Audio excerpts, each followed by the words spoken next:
Hi, everyone. I am Treasure Owens, founder and CEO of Treasure LLC.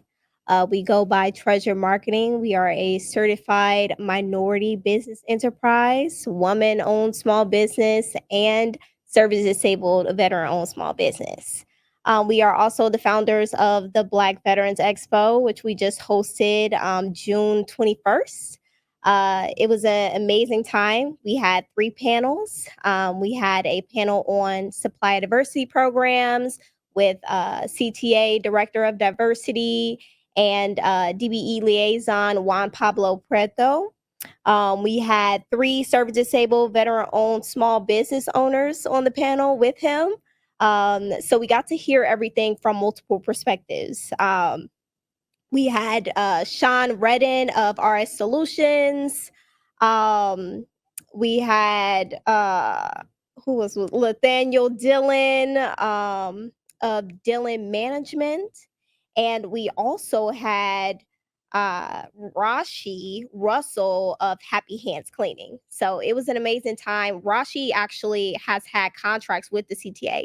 So it was great to be able to hear all of those different perspectives on, like, okay, you have one person who is a leader in this program, and then you have one person who's been on the opposite end of it to share what that experience looks like to actually go through that program. So I thought that that was, something great to provide to the Black veteran community. Outside of that, we had a panel on homelessness, addressing veterans' homelessness and job security. So we had Sergeant First Class Gamu, Jade Gamu, fly out from DC, and he is the Western Deputy Director of Soldier for Life. So he got to talk about transitioning. We had Yvette Jones. She is a Army veteran. She's been working with homeless veterans for about, I think, a little bit over 20 years. So she's been helping them with housing, and she's actually building a development for veterans facing homelessness to find housing as well. So that was pretty awesome. And then we had Kevin Woods. He works at a workforce development center. So it was just nice to hear all those different perspectives just across the board. Several panels, several vendors, just great to have everyone in the same room with us so that we could support each other, learn from each other, and just build with each other. The reason that I started this whole journey of bringing us together, it actually really came by surprise, or at least to me. I think that God kind of like puts us on these trajectories and on these paths, and you just never understand exactly where He's going with it until you're like smack dead in the middle of it. Like, I'm born and raised South side of Chicago. I really always knew that I was going to be an entrepreneur. My dad, just growing up in his house, I would say this: the outcome of what my life was supposed to be, I just don't even know. Like, I just feel like things are just going in his favor and his direction, and I'm just going with the flow at this point. But my dad, he used to rent out his rooms to just people traveling all throughout the United States. He didn't have the most regular background. My dad was actually a drug dealer, so like it was just a mess. But he owned a lot of property, so I got just a better understanding of like what it meant to be an entrepreneur, regardless of how you got there. And that's why I do believe, even when coming together with different entrepreneurs, I just feel like there's multiple roads to the same destination. I understand that some ways are legal and some are not. And I do follow the legal path, but that's pretty much what I learned from him. Just entrepreneurship, how to collect rent, how to count up money, just all of those different things. So I feel like I really gained that from him. And then I was in this program, Ladies of Virtue, and they just really taught me about like public speaking. We did what do we do? We had like dining and etiquette classes. So I'm still trying to map out how we even got to this road myself. But I'm just like, okay, I'm just again going with the flow and just figuring out where God is taking me with all of this. But I did all that. I went into marketing in high school. So I was just joining all kind of different clubs, Um, I was always just trying to go for the marketing position though, like being the marketing manager. I was in theater.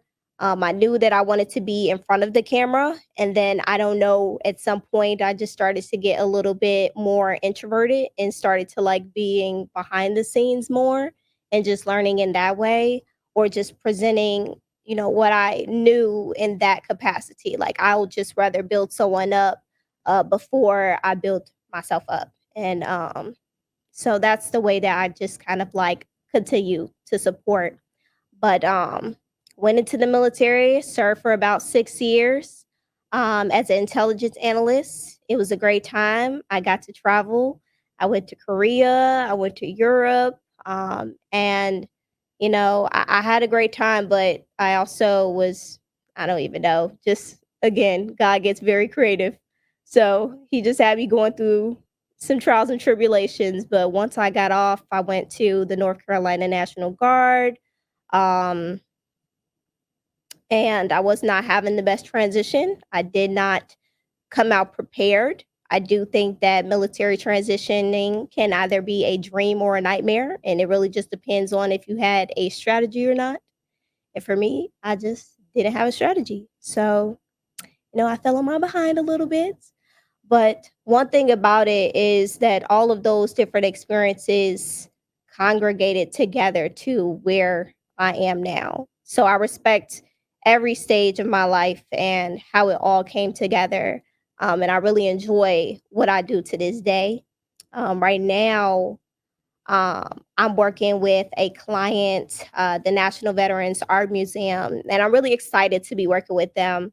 Um, I just started working with them like a couple days ago. We actually had our first call this week, and it was pretty nice. It was a very diverse team, which I was happy to see, of course. But outside of that, we just flowed in conversation, and that's the biggest thing for me. Can we flow in a conversation when I'm working with anybody? Can we flow in a conversation? Can I get behind what you're doing as far as like, are you building something up based off of your purpose? Because that's what I feel like my purpose in life is, to either help others live in their purpose through their own ventures or by supporting someone else's venture. So that's also part of the reason why we built the expo and the way that we did as well. Because I have been working with JRTC and ROTC students, helping them out with marketing skills and things like that, so that they could transition into working with better owned small businesses, even if they were to go in the military or not. Whatever that path looks like for them, they could still have that mentorship. And also find gainful employment along the way. But yeah, I'm trying to think of what I would love for you guys to walk away with. Um, I would say the biggest thing here, just based off of my story and just all the ways that it has moved in a fluid manner, I would say, again, really just harping on that there's multiple roads to the same destination. You never want to get hyper focused on this is the way to get there. When I think about the food industry specifically, there's a couple of veterans in Chicago that I think of. So, like, let's say we're looking at Dion Dawson, right? He has Dion Chicago Dream. It's a nonprofit. I don't know how much they touch a year as far as like funding, but I know it's going up more and more. And the biggest lesson that he taught me was to follow the money, like look at impact reports, read their annual reports and things like that. And that really helped me figure out, okay, where do I want to position my business? But even outside of that, you could go, off of what you think that you're the best at, but you just never know what direction life is going to take you into. So sometimes, you might have a plan in mind and it'll take you somewhere else. But he, I just really like the way that he's going about what he's doing. He's actually fighting food insecurity. So he's been speaking up against, big corporations and talking about food deserts within the South Side Chicago community. Um, and just really putting himself out there. I love the fact that like no matter how many times he gets told no, he always gets back up and just is like on LinkedIn, like, hey, does anybody know this person who could give me an in, have a conversation? I just want to speak to them so I can share my story and I can go from there. And I think that every time he's done that, from my understanding, I think that he has gotten what he was looking for. But let's take him, and then let's take Trez Pugh of Sip and Savor. So he owns Sip and Savor. It's a franchise, and he started that franchise on his own versus somebody who may have started a franchise based off of like some other company. Like we have a couple veteran-owned FedExes around Chicago, and then PostNet, Shorewood is Black veteran-owned as well. So just like thinking about that, so he has a food-based company versus Dion, who has a food based company, for instance. They're both successful, but they're just successful in different ways, but it's still along the same path or at the same destination.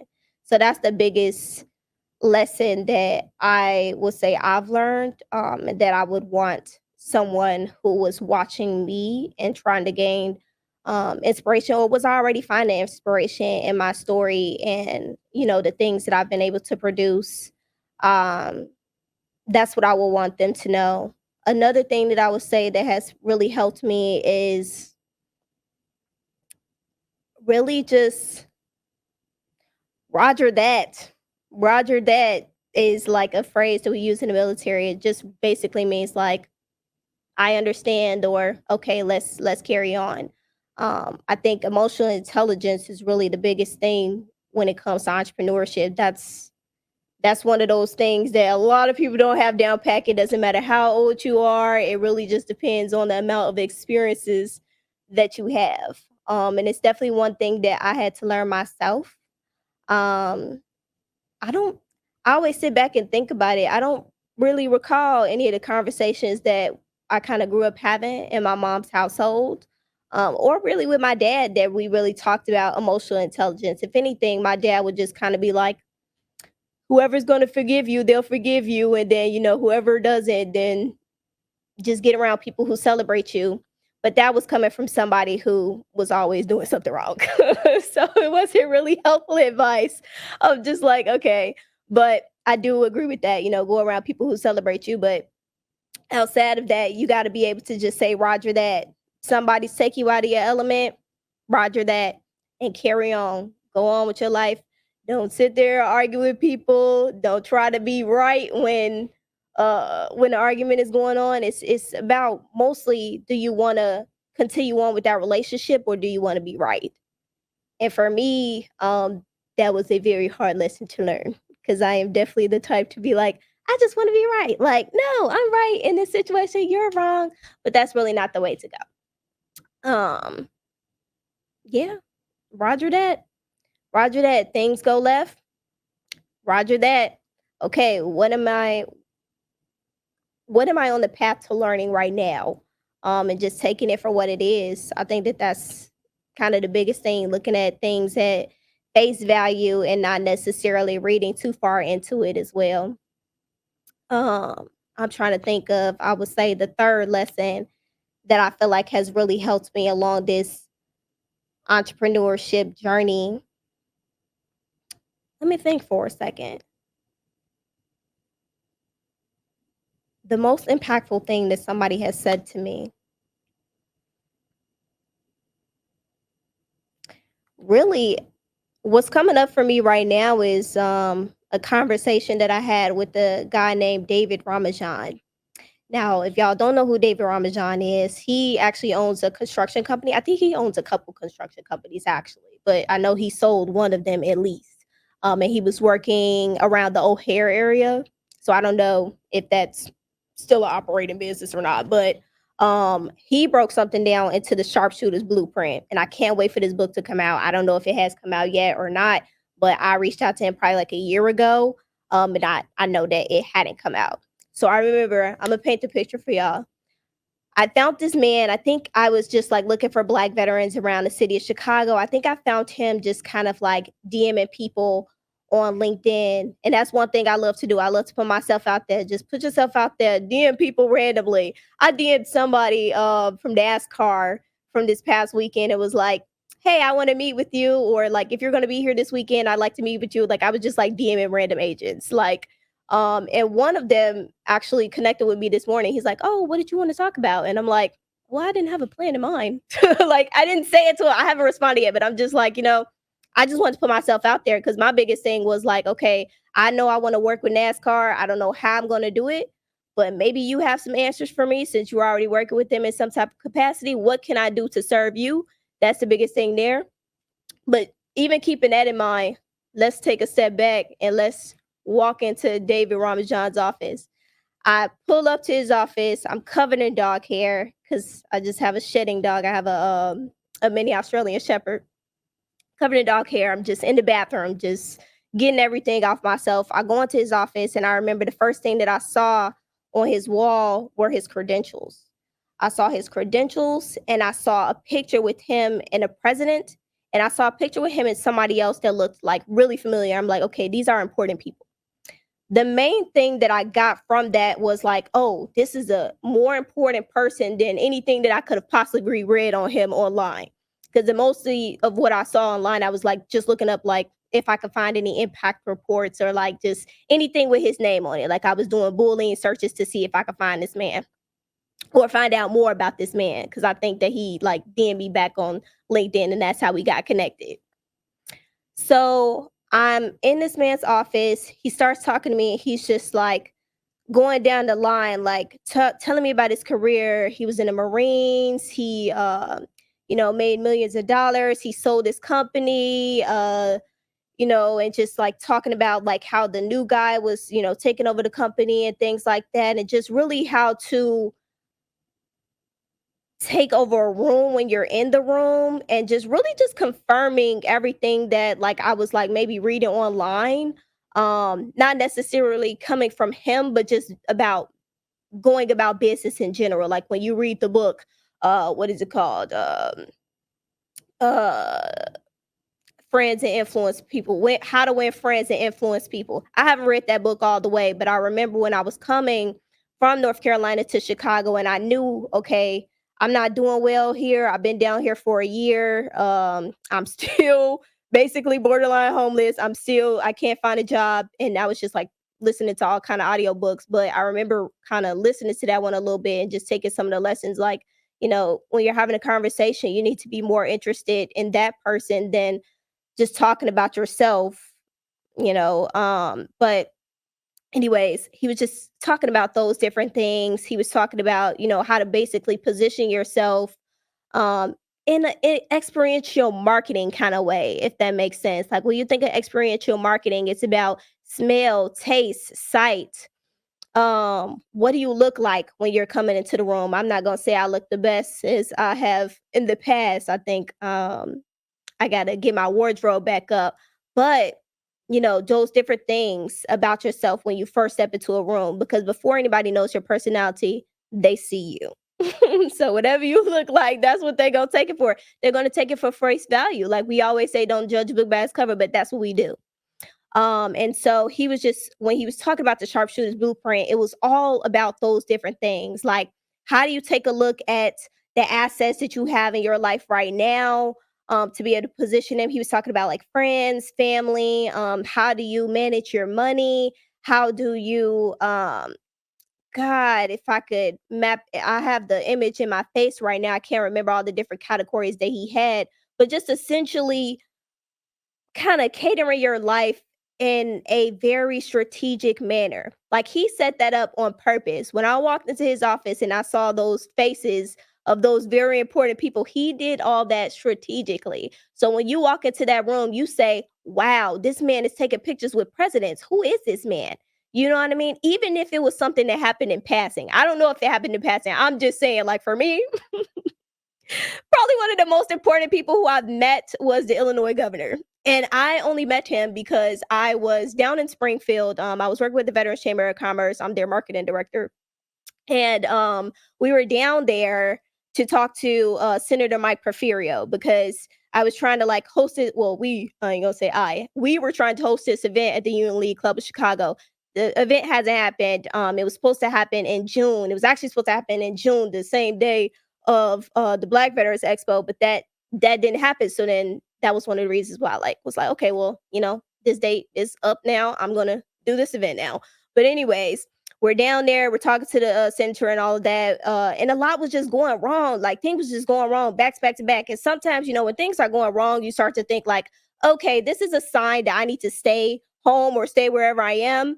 But that's I sometimes, the universe is just working in your favor. God is just working in your favor to make certain things happen. Like he's doing that on purpose for a reason. And I think that that reason was so that we could walk outside and meet the governor, because that's exactly how that happened. We took a picture with him, and I remember like everybody was just calling me, just calling on my phone, like, "How did you meet the governor? How do you know the governor?" I'm like, "I don't know. He was cool." Mhm. Yeah, he was a cool guy or whatever. But yeah, essentially just I'm putting that picture up on my wall. I would say that, yeah, just strategically live your life. Always roger that, and face forward, eyes up, chin up. Keep going. Nice to meet you guys.